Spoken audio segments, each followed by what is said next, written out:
This podcast is a project of the Climate Designers Network. Hey, it's Eric. Welcome to another episode of Climify. I think this is the 16th episode for Season 3. And you might be asking, how many more of these are there? Well, 3, to be exact. Just 3. That may bring a tear to your eye, or a big sense of relief. Who knows? But the next 2 episodes are focused on empowerment, while these past 2 have been catered to climate entrepreneurship. In addition, we have a special back-to-school episode dedicated to the practice and teaching of life-centered design.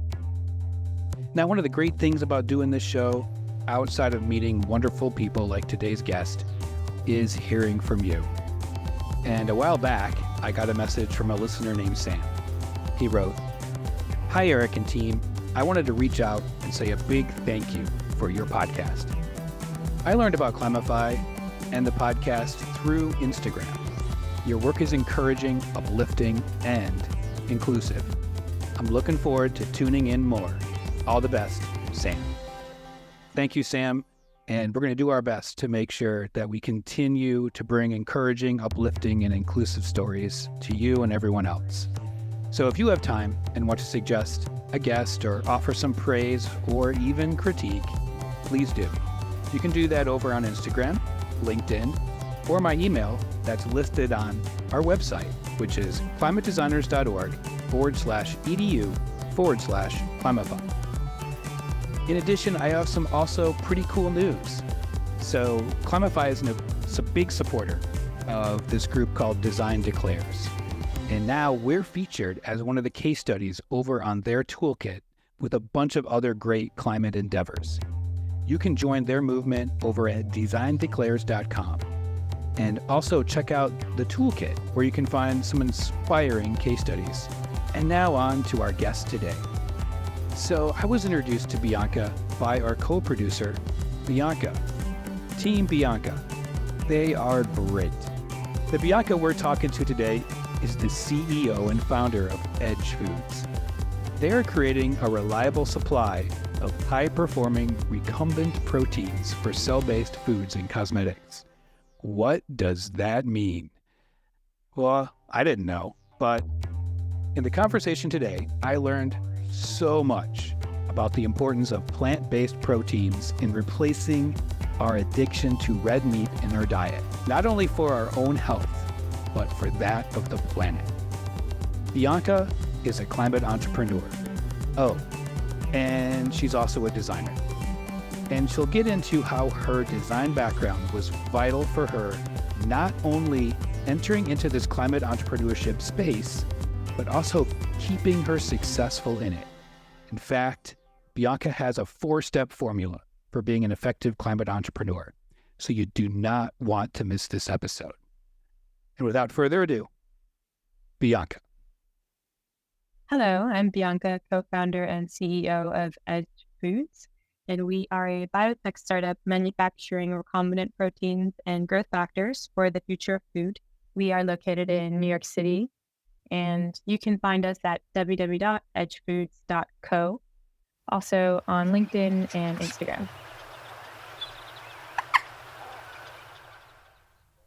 Bianca, welcome to Climify. It's wonderful to have you on the show today and excited to talk to you about your company and the solution sectors you're working on in food and industry and agriculture from the drawdown solution sectors. Thank you so much, Eric. It's an honor to be here. Looking forward to it. Yeah, me too. Yeah. We've been trying to record this for how long now? A few months.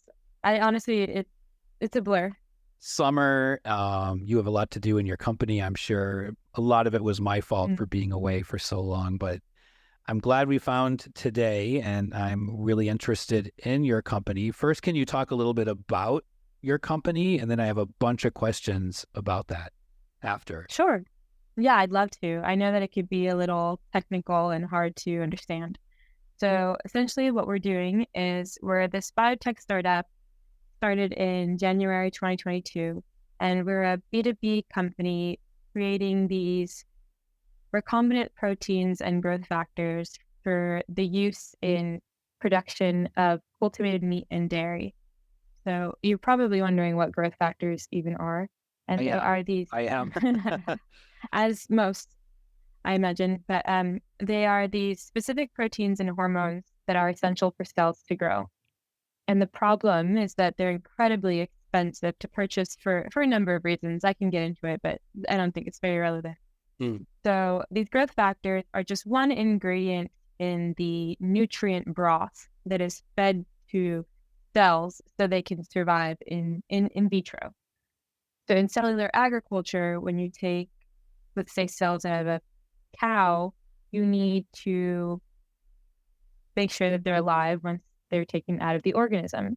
And you also need to make sure you're feeding them all the same things that they were getting in their natural environment.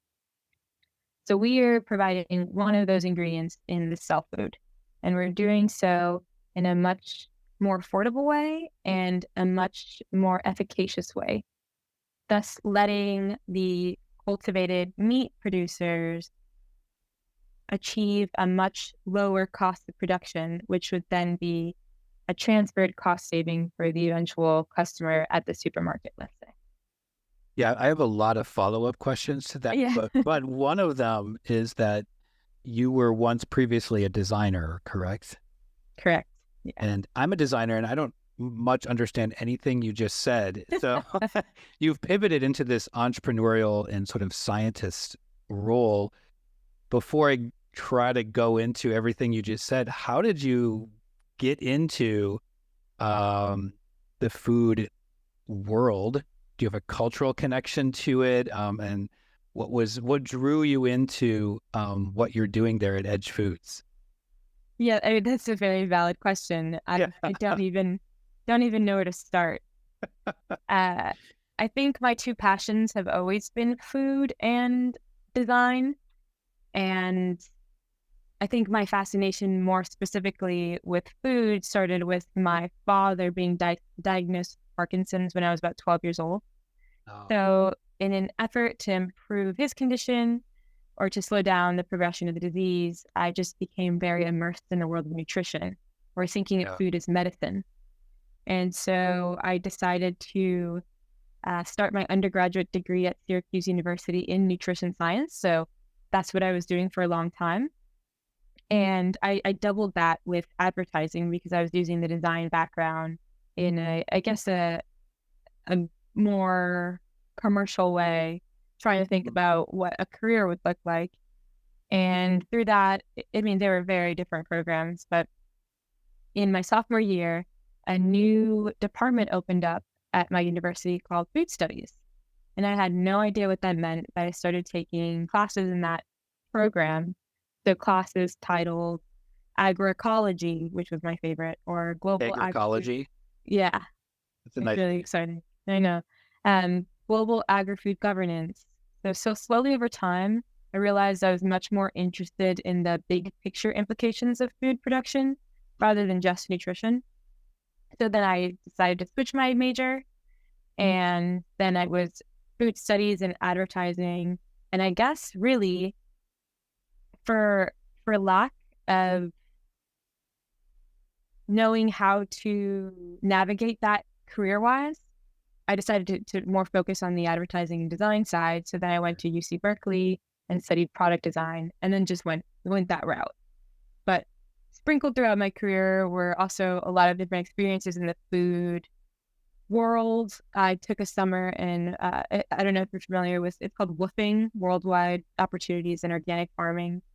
No. What It's is a it great, called? Woofing? yeah, WWOOF is the acronym, and you can just turn it into a verb. People just say that they whoop. Yeah, I'm woofing. Yeah.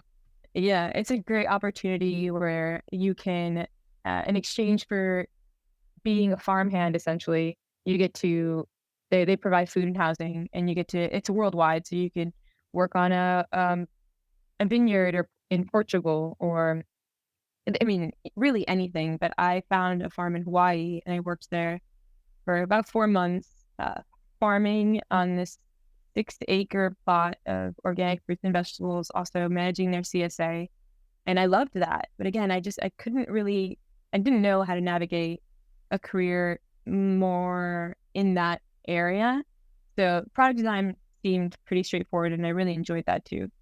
So I just stayed there, and I worked for a number of Silicon Valley startups, being a product designer. And most recently, I was the lead product designer at a big corporation in late 2021. And around that time is when one of my best friends from childhood named Manny, we just, in conversation one day, he was telling me about his ideas about starting his own company. Mhm. And Manny's always been the brains of our friend group. I've known him since I was about 6 years old. We grew up together in Miami. And he got his PhD in tissue engineering from Columbia University. And he was working at that time as a director at a consulting firm that focused on alternative proteins. So he would be hired by potential investors to kind of vet the technology of the startups in this space to see or to gauge the value, I guess, whether or not he Yeah. thinks that investors should invest or maybe hold back, what have you. So through that experience, he got kind of a behind the scenes or behind the curtain look at the obstacles that all of these companies were facing. And they were repetitive. Most of them were facing the same kinds of challenges. And thanks to his experience and expertise, he felt empowered to address those. So that's when he was starting to think about breaking off and starting his own company. And in my conversations with him is when he exposed me to the world that is cellular agriculture. I definitely didn't stumble upon this on my own. But once he did, he really ignited that flame. And I researched and read everything I could, any newsletter I signed up for, any webinar, I watched it, anything. I started coming up with the name. And this is where my designer background came in, because it became little things like creating a logo and designing the pitch deck to show initial investors and making a website and really little things here and there. And that led to us organically just agreeing that we were going to do this and we were going to do this together because we had very complementary skills and we know each other so well. I mean, friends since childhood. Better. Yeah, exactly. Better than we know ourselves. So that was the beginning of Edge. And since then, we've just taken off kind of. Yeah, when you were talking there, you talked some about your beginning stages. And to me, it was the design process, right? You did tons of research. You wanted to find out more about it, just like you would if you're working with a brand new client in another industry. And that's exactly what you did. So it answered the question I was going to ask you, which was, how did the transition from design into what you're doing at Edge Foods complement or impact each other? And so. Yeah, definitely. It seems like it did. Yeah. There's so much more overlap too, because a lot of just the market research and customer discovery you do as a business is exactly what you do in user research as a product designer. Mm-hmm. You have these interviews, you do quantitative and qualitative research, you ask the right questions and you make sure they're not leading. You want to find the problem and a solution. It really is applicable. Yeah, for sure. And you had a lot of buzzwords within, would you call it the alt protein industry? Would that be the correct terminology? Yeah. I could break it down. So let's go back to Edge Foods, and then I want to talk to you about all the accelerators and venture capitalist stuff that happened after you and Manny came together. So back to Edge Foods and some of the words you were using. Can you boil that down to what I always do this to my students, like explain design to your mom, because sometimes it seems like our parents don't really understand what designers do, but how can you explain this to a normal everyday person? Yeah, of course. So alt proteins refers to food ingredients or even beverages that have protein derived from non-animal sources. Mm-hmm. So protein as the macronutrient, not necessarily associated with coming from animals. Mm-hmm. And meat, eggs, and dairy, which pretty much makes up all the protein, primarily coming from factory farms this day and age, has historically been a huge source of protein for people in high-income countries. And that rate of consumption is going up in developing nations as well. Global meat consumption has doubled during the period of 1980 to 2002. So that's a huge problem. Yeah. And with that, there's the environmental implications and all the other consequences to that kind of production. So alt protein is this emerging field of finding protein from non-animal sources. Would pea protein count in that? Because I know as a vegetarian, and I have a lactose issue. I've been looking at proteins to eat, and I found pea protein. Is that part of that group, or is that not? I also learned recently I had a lactose issue. Yeah, it Yeah. happened. I think for me, like I feel like it was 10 years ago. I was just like, why is my stomach hurt all the time? Was it the same for you, or? No, it's funny. My mother, she started drinking Lactaid without the lactose, and I started seeing it in the fridge whenever I would visit home. And one day I just asked, I was like, "Why are you buying Lactaid?" She's like, "Oh, I found out I was lactose intolerant." And I looked at her, I was like, "Ma, don't you think this is something you should have told me? You know, it's hereditary, right?" Yeah, And yeah. she's like, "Oh no, I didn't even think of it." So through that is when I realized that it was even something that I should pay attention to. And I've been drinking also alternative milks, and yes, that would be considered. So under the umbrella of alternative protein, there's three branches. There's plant-based, there is precision fermentation, which is, fermentation has been used to develop foods forever. And this is just kind of a advancement within that. Because if you think about it, wine, yogurt, a lot of cheese. Oh yeah. This is using fermentation. And then the third branch is the cell-based, otherwise known as cultivated, and that one is arguably the newest. And Edge Foods, is that involved with all three, or not? Yeah, no. Edge Foods is only involved in the cellular agriculture. Got it. So the last of The last one, the newest one, right? you're right. Yeah. Yeah, I read recently about the carbon footprint of, we'll say, just the beef industry, and how, it's not only leading to deforestation concerns in like South America, for instance, but I was reading how the carbon emissions from the beef industry is actually more than the travel industry. And you would actually make a bigger climate impact by just giving up red meat than it would be flying on a plane. And that was, I don't know, first of all, have you heard that before? Because you're in that industry. But for me, it was like, wow, being a vegetarian has been a good decision on my part. Yeah, I've heard it before. It's a popular one. Okay, so one thing that you were talking about, which I think about a lot as a designer, is starting my own something, whether it be a business. I run a nonprofit, and it all came from design. And so when you met Manny again, or reconnected, I guess, with one of your close friends about this company, you both entered into what would be called an accelerator program to start the business. Can you talk about that and how that accelerator program helped you get Edge Foods off the ground? Yeah, of course. So when we started, it was very initial stages. We were both working full time and eventually transitioned from that. But we were working on this any moment we had, and we got our own little lab space here in New York. But at the time, I was still in Miami. Manny was here. I was in Miami, and not until we were certain we had been accepted into this accelerator did I moved to New York City. But besides the point. And we just started pitching. We started talking to any investor that we could, cold emailing, LinkedIn research, exhausting our network, trying to find the right people. And we applied. There's so many different incubators and accelerators and open source applications online. So we just submitted as much as we could. And IndieBio, we submitted online on their website, and they got back to us. IndieBio is one of the most reputable too. It's up there with Y Combinator, but IndieBio specializes in in the biotech space. Okay.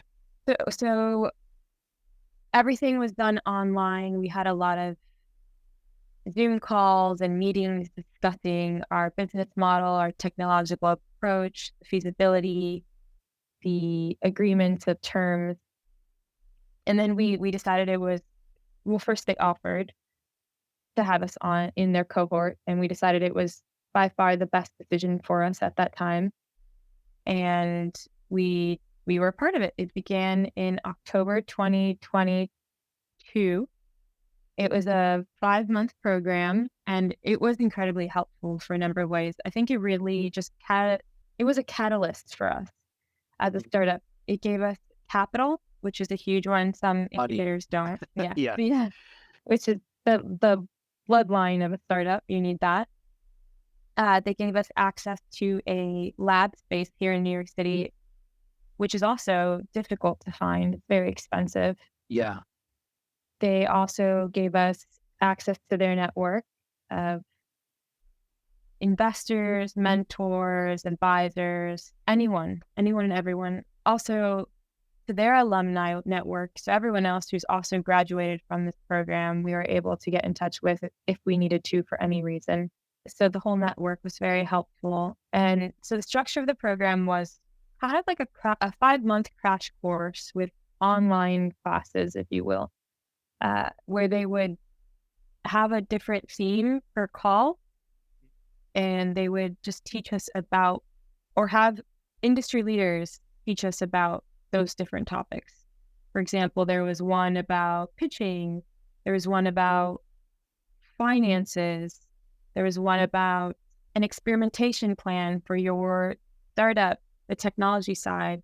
And we were a part of a cohort. So there were another 7 companies in our cohort. And it was also great to have them because they were going through the same thing you were. So there's a lot of camaraderie and solidarity. Yeah, that makes sense. Community was built for sure. Mm-hmm. Yeah. We were unfortunately remote at the time. Everyone was in their respective state or country. Yeah. So now the cohort is in New York City. So it's great to see them because we're also located in IndieBio's headquarters here in New York City. We moved our lab to be here, but we also, since we're in the same space, we see the current cohorts group, and it looks even more fun that they're able to be here in person. I bet, just being back in person is so much better for that. Yeah. Well, what resources, strategies, or approaches within the curriculum at IndieBio did you feel was most valuable to you and Edge Foods? So I would say, first and foremost, the access to capital and their team and their massive network. I was going to say, yeah. Yeah. And the lab space was vital for us to do the work we needed to do. Yeah. And the kind of the tips and tricks on just the basics, the fundamental how to pitch, what should your deck look like to get investors interested. Really, the secret to being a startup is to just, and they said it like this verbatim, you just don't run out of money. You keep doing the work you need to do, and you manage to do as much as you can and get more money and stay afloat, to keep your head above water. Yeah, that's a huge challenge, right? Just to do something. It sounds simple, but it's not, right? Yeah. Well, what ways do you think the VC accelerator and cohort programs in general elevate your expertise in the world of climate? Mm-hmm. I'd say the accelerators taught me more about climate change just by virtue of being around all of these passionate entrepreneurs. Mm-hmm. Every cohort was filled with these technical startups that were addressing very unique problems, most of which related in some way to sustainability. For example, there was one startup in the MIT's Blueprint cohort we were also part of that was focused on addressing how unsustainable current concrete manufacturing practices are. Something I've never even considered. Yeah, no. Yeah, or another company called BioFluff that is making plant-based fur and taught us all about the unsustainable and unethical practices of the fur industry. So just by being around these people and seeing these things they're coming up with and explaining to us the problems they're solving, I've learned so much. Yeah. Yeah, so you're learning from the other people in the cohort a lot about Right. these issues. And I'm also wondering, since this season is really dedicated to women and what they're doing for climate action, I'm curious about how the programs you were involved with, in your opinion, helped create more access for women entrepreneurs, especially in this area of climate. hmm Both of the programs, they really did champion inclusivity and diversity. Half of our Indie Bio cohort founders were women, and I'm sure it influenced their initial selection. But to be honest, there were no special initiatives geared towards us women founders. That would have been nice. Maybe some They need more dedicated. there then. Yeah, yeah. I mean, they supported us, but there was no specialized attention. I would say Yeah. it was more generally, you're a founder now, and you're going to be, you know, treated just like everyone else, for better or Congrats and worse. good luck. Right. Yeah, Yeah. So you felt there could be more work done there. yeah. I'm sure. I don't know so much if it was just on the being a female founder, or just generally speaking, feeling like being a first-time startup founder in general is very difficult, and any type of guidance is much appreciated. Yeah. But Yeah. yeah, I'm sure. And it's probably exacerbated by the fact that I'm coming from a very different background. Mm-hmm. Like, they're mostly technical Design. founders. Yeah. And most of the founders, it's so interesting to me because most of I was in rooms that I would never imagine. And there's even just a personality difference between what a designer is like and what a scientist is like. Mm-hmm. And I was dealing with much different types of people. And since these cohorts were more catered to scientists, there was an emphasis on teaching them how to communicate their very technical ideas in a way that the general public could understand, versus the opposite with Manny and I, where I think my strength is actually doing that internally, taking his technical jargon, which for him, because he's just so involved in this type of world, that his baseline understanding, or his assumption for the general public's baseline understanding, is so much higher than I think it is really the case. Yes. So me communicating that technical science has been such a strength of ours. Yeah. You mean you're doing visual communication, right? Yeah. Or all the words that are relevant to bulk protein and everything else. We've been talking about this season the idea of a climate designer from a design educator perspective. I'm thinking of the word climate entrepreneur for you. How would you define that term, climate entrepreneur, and do you think you are one? Definitely. I think to be in the alt protein space inherently makes you a climate entrepreneur. Everyone in the industry is a climate entrepreneur. I haven't met one founder who didn't mention the environment's degradation as a key motivator for the work they do. Being in this field allows you to feel purpose, like your efforts are actually working towards finding maybe not the solution, but a piece of the solution. And there's an intrinsic connection between food and the environment that can't be overstated. Our food system is completely dependent on the natural earth, and the damage we've caused by using these outdated models of production is making it so we can't continue to do so. So it's counterproductive. And so yes, I would classify anyone looking to make agriculture's footprint smaller a climate entrepreneur. We'll take a quick commercial break here and then get back to the conversation. Where do young designers see themselves at the intersection of climate change and innovation, and how can we teach that intersection in the classroom? Designers are problem solvers, capable of imagining solutions for a more sustainable future. My name is Rachel Cifarelli, and I'm part of the Climate Designers New Wave team. In the past few years, New Wave has released 2 reports exploring students' experiences of climate design education, or lack thereof, and what they hope to see in their classes. Now we want you, design educators, to use this research in your classrooms, and this summer, we're giving educators a chance to talk to the New Wave team directly. Twice a month, the New Wave researchers will be available to walk you through our findings, answer any questions you have, and help you implement actionable project briefs directly into your classroom. We'll also show you how to use our media kit to easily share the research with your students and how they can sign up to be a participant. Head to climatedesigners.org/edu/newwave to sign up for a call with the New Wave team. Help us inform a new wave of design education, one that teaches every designer how to be a climate designer.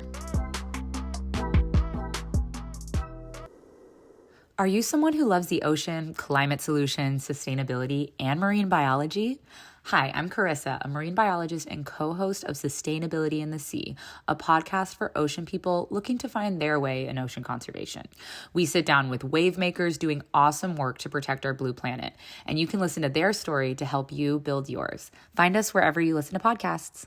Well, from a climate designer to a climate entrepreneur, I'm excited to learn more about what you're doing. And I've been doing some digging. My co-producer Bianca has been doing some digging on alternative proteins. And so we found a quote for you. I think it's from the Center for Strategic and International Studies. And they have this publication called The Future Appetite for Alternative Proteins. And we thought we'd ask you for your take on this quote. And they write, all proteins stand to bolster sustainable and efficient domestic protein production that is more resilient to unpredictable economic shocks. For climate change, the list of core benefits from shorter supply chain equaling fewer inputs, so then producing fewer greenhouse gas emissions. And there's some more. But the big thing there is we wanted your hot take on how do you think, or how does edge food disrupt that highly saturated startup industry, in addition to the benefits and the impacts that you think that edge foods is contributing to the climate discourse? At Edge, what we're doing is we're creating this enabling technology. So we're creating better ingredients to go into that nutrient broth. And as a B2B play, we're helping these cell-based food producers have better cell feed, essentially. And we're doing it better than our competitors because we're using a more robust expression system we've created that allows us to virtually eliminate downstream processing. And that's a bit technical, but essentially we're creating a more nutritious and affordable cell food to bring down the cost of making cultivated meat and dairy. So I guess I've watched so many episodes of Shark Tank, and and that's when I think of like founders. That's what comes to mind. I think of Shark. Yeah. I think about that word disruption, and I've seen a few episodes where there's alt protein companies. I'm curious, just personally, like, how do you feel like your design background has helped you become a disruptor? I think that this is such a unique space to be in right now because it's so new that there's a lot of misunderstanding. There's a lack of knowledge in every aspect. And I think that it's really going to matter how it's marketed to the general public in terms of the rate of consumer adaptation. And I think that that's going to be, design is going to be a huge component or an influencer in that. People I agree. Are attracted to things, of course. Yeah. People are attracted to things that look good and are aesthetically pleasing, and design also influences the trust or legitimacy warranted to a brand. So since this is so new and there's a lot of criticisms associated with things like cellular agriculture, I think that design is going to be a very important aspect to the success of these new markets. And I can use an example right now. Upside Foods is one of the most well-known at this point because they've received USDA. Yes, Upside Foods. Okay. They received USDA and FDA kind of clearance to allow them to start selling their products in the US. And they were previously called Memphis Meat, and they had a very different brand voice.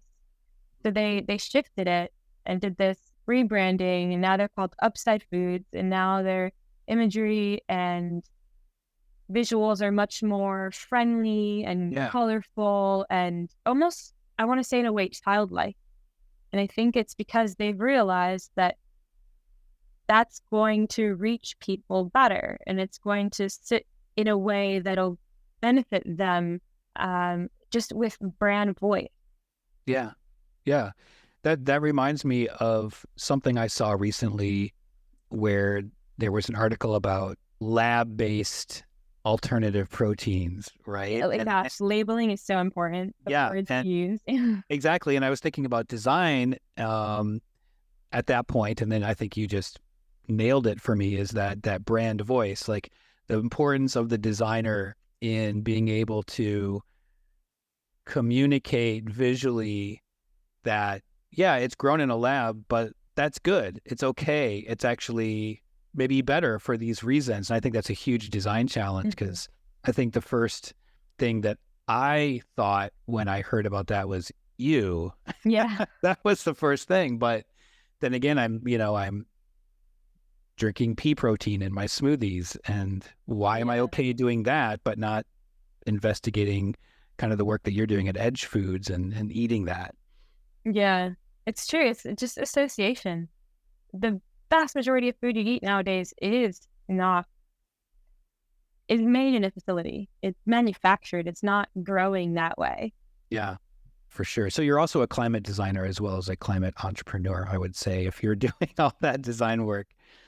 Have you ever had to, with your company, get into, you mentioned the FDA, right? And I'm assuming they're a challenge to work with because they have their safety and security. Can you talk about your experience working with patents and the FDA or other sort of regulatory requirements that you need to align with to scale your company?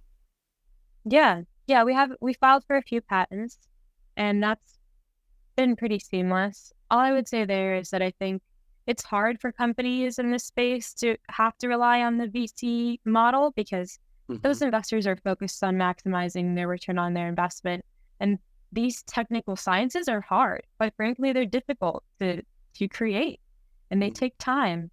So it puts unwarranted pressure on the team to do things faster than they're able to. So I do think, generally speaking, there needs to be more academic collaborations and government funding and things that, grants, for example, things that'll allow these teams that are so focused on creating these novel technologies the freedom to focus on the technology rather than worrying about the concerns that come along with taking investors' money. Yeah, you got to pay them back, right? That's the Shark Tank that I know about. Yeah, it is. But, it can be a Shark Tank, definitely. yeah. And in terms of regulation, it's still a gray area. We know that the end manufacturers, the upsides, for example, who will be selling their products in supermarkets, they definitely need regulation and certifications and the right labels, etc. But being a B2B play, it still hasn't been delineated exactly how the regulation is going to work because we're an input in their products. So whose responsibility it is to get the regulatory approval in our case is still up for grabs. We were speaking to a regulatory consultant who told us that he was able to broker some type of negotiation between a company like ours and the company's customer. And somehow they had shared the costs, but I think it was implying that they'd had some type of agreement that isn't, is particular to their situation. So there is no guide. Yeah.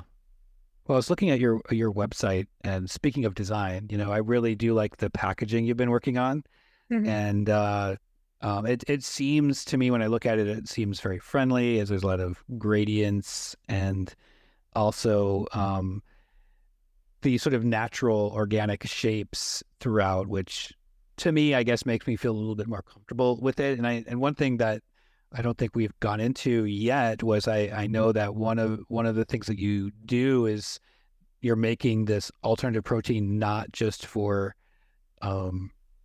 people to eat, but I saw there's something around the cosmetics industry. And can you talk more about that?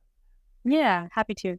We decided to try to diversify our business model since a lot of the things we are manufacturing were applicable also to the cosmetics industry. Some of these recombinant proteins and growth factors are already used in a number of skincare products for their skin rejuvenating and anti-aging properties. Mm-hmm. That's a completely different industry. So we had to go back to the drawing board to try to figure out how one becomes a supplier of cosmetics ingredients, and still trying to figure that out. And there's also a marketing conundrum in the cosmetics industry as well, but I don't think we have time to get into that. Yeah, that's a whole other show, right? What's going on in the cosmetics world. Really though, it's fascinating. 'Cause so much of it is dependent on consumer understanding of these otherwise very complex sciences. Yeah, so we decided to diversify and really play up the platform capabilities of the technology and the bioprocess we've been developing. And that is also applicable to the biopharmaceutical industry since, tissue engineering came from pharmaceutical industry. They're the first ones doing these things at much higher cost and at much higher margins, doing drug therapies and things of that nature. So it's like taking that science and making it as cheap and as possible for these commodified products, because we're not selling pharmaceuticals at insane prices. We're trying to sell things like food and cosmetics. Yeah. Well, this is like a really fascinating and I think important space as we look at drawing down our greenhouse gas emissions, right? I mean, we're going to have protein. We have to eat it, but we can't have so much reliance on meat for that in the future. And so I guess how or what do you see happening next in this space in the next 5 years?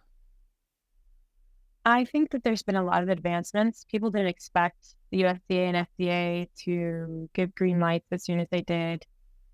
And of course, there's a lot of criticisms with the feasibility of bringing this science down to reach cost parity with conventional livestock protein today, since it is pretty affordable, but it's so affordable, we're not paying the true cost. Yeah. It's largely subsidized, and there are the environmental implications that make it harder to make more in the future.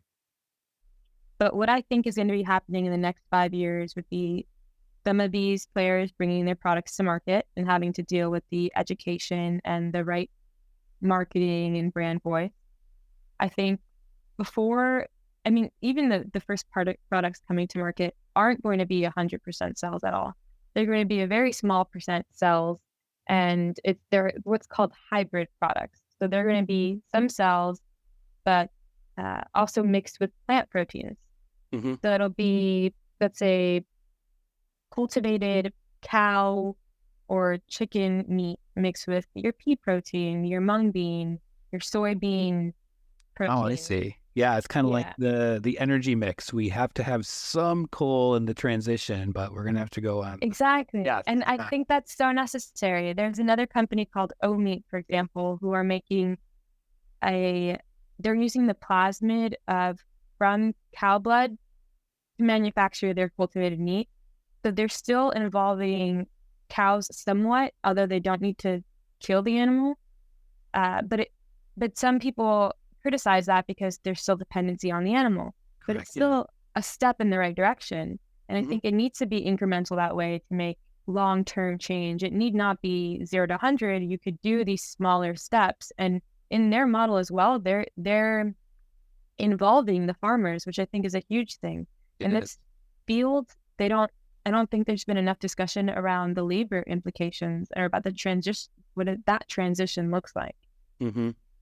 Yeah, and I think at the same time as this show is geared towards our design educator audience, I think design has a big role to play in what you just described, right? Because is it going to be like, for me as a vegetarian, would I be okay eating this alternative protein with cow blood?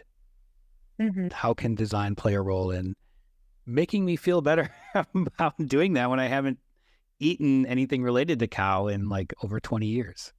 Right. Yeah. I mean, that's a huge debate, whether or not these things can be considered. The difference between labeling something animal free or cell based or vegan, labeling is a really big department. It's a conundrum. And with Edge Foods, this whole season is based on the Project Drawdown solution sectors. And I'm curious for you on how you see Edge Foods really aligning with some of the, greenhouse gas drawdown solutions. Mm-hmm. Yeah. Looking at the Project Drawdown solutions, I definitely think we're a part of the shifting agriculture practices effort under the food. I see that too. I definitely see that. Yeah. I mean, again, we're such a small piece of this puzzle, but we're doing our part. Yeah, you are. And you are an entrepreneur, which has a very high failure rate for what I've been reading, right? And I know there's been a lot of people that I know who come from a design background like you, who want to be in that entrepreneurial space, whether it be running their own studio or turning something into bringing it to market. So I guess what I'm wondering, because I'm terrible at entrepreneurship, and this is why I'm in education, and I'm wondering if you have like a survival toolkit for future climate entrepreneurs that you could share with us today. What things do we need to consider so that we can also build something for a better future? This is a great question. Looking back, I think I was a little naive in considering what it meant to be starting a startup, which is probably for the best, because I think if I knew, I wouldn't have done it. It's a lot, but I think it's fruitful and definitely worth it. So I think I'd start by just reflecting on what surprised me most from my journey thus far. And my mind goes to a few things. First off, getting started isn't nearly as difficult as I imagined. You just do it. Yeah. You don't need much. And in the VC startup world, there are just a few things required. You need, obviously, a great idea. You need evidence to your ability to execute said idea. You need research proving you are solving a real problem, and a pitch deck. So you need 1 through 3. And then number 4 is just showing 1 through 3 in an aesthetically pleasing way. Yeah. I remember that first point you made about being a little naive. I think that even might be an important thing, because I remember, being younger and naive, and then not having a lot of like financial responsibilities, I guess, or other life responsibilities. And I think that helped me be a little naive too, where I jumped into starting my own studio. Yeah. It failed miserably, but I think that's the high failure rate, right? But I don't think, like you said, if I would have known all the things I know now about that, I probably would have went, okay, I'm just going to stick with the right 401k at some company, right? Right. But at the same time, even if we fail, I wouldn't have taken it back for a second, because of everything we've gained on the way. I've learned so much. Yeah, I bet. Yeah, one of my favorite things that a professor told me was to fail. Like, you got to try, and that's an important part of being a creative person, right? As you learn from what you failed at and you get better at it. And I think it's similar in your space. Yeah, definitely. There's a fine line between stupidity and bravery, because sometimes it doesn't matter. I like that. Yeah. Well, we're coming up to my last and most of the time favorite question, and I'm interested in what you have to say here. And that is, everything I've been asking you is sort of built up to this. And I'm asking, you to switch shoes with me. You're a design educator for a semester or 5 or 6 weeks, and knowing what what would you assign to design students? What kind of problems or projects would you like them to tackle? There's going to be so much opportunity for designers in the alt protein space. I think it's under prioritized right now since there's more focus on the technical R&D, but it's just a matter of time. Yeah. More and more companies are making advancements towards the regulatory approval. So next will come consumer awareness and education. Mm-hmm. I think the general public is resistant to the idea of alt proteins because they don't understand the benefits or the science behind it. So change can be scary. Oh, yeah. Yeah, but that's where design comes in because it can make a world of difference. Mm-hmm. There's the immense influence of branding and packaging design, like you were saying with our own packaging. Yeah. And when it comes to what influences somebody's decision-making at the supermarket, what makes you grab one over the other? Sometimes it's money, sometimes it's the packaging, right? But yeah. I mean, first and foremost, if I'm being completely transparent, I think the most if cultivated meat and cultivated dairy can check the boxes of affordability and taste, everything else will follow. I think those by far are the most important things. I agree. Yeah, if it's affordable and tastes amazing, then no brainer. Yeah. So what I think I would do is I'd assign a project where the students are assigned real startup partners because there's so many in this space. They could use the help, and it would give the students, real world experience. To address the lack of understanding surrounding their innovations, I would have the students design the website, for example, of an existing alt protein startup, or design some type of educational materials, some online education center, infographics, visually explaining the science or benefits of their approach. I mean, I think the options are endless. Yeah. And there's a lot of these spaces out there like IndieBio. Is it Food Hack? Is that another one? There's also the Engine at MIT. So there's a lot of places where people can connect with. Yeah. And I do think that there's a shortage of designers in this area because it does require some type of basic understanding of science. And the ones who are in this space aren't usually creatively inclined. Yeah. This is why we need you as an educator so you can teach these designers to be in this space, right? So you have another career option here if you need it. Yeah. And if any of your students want to reach out, I'm happy to talk to them too. Oh, well, awesome. Thank you. It's been an honor talking to you, Bianca. And before we go, I want people to have a chance to hear again where we can find you online. Yeah, of course, Eric. It's been really my pleasure. It's been refreshing to just have a conversation about these things. And if anyone's interested, you can learn more about the company at www.edgefoods.co.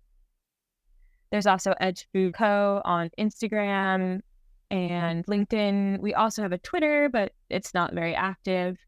And also feel free to connect with me personally on LinkedIn. Well, thank you, Bianca. And it has been a great almost hour with you. Likewise, thanks. This podcast is co-produced by Bianca Sandico and me. A big special thanks to Ellen Keith Shaw and Christine Pilot for their gorgeous work on our new branding, Atul Rashik and Mark O'Brien for their continued design help, Brandy Nichols and Michelle Wynn for their strategic guidance and always supporting me on this podcast. If you enjoy the work we all do here and you have a spare minute or two, we would truly appreciate it if you left a rating and review over at Apple Podcasts. The more folks that review our program, the higher the algorithm pushes up Climify in the search results. And in turn, the more likely we all can learn how to become climate designers.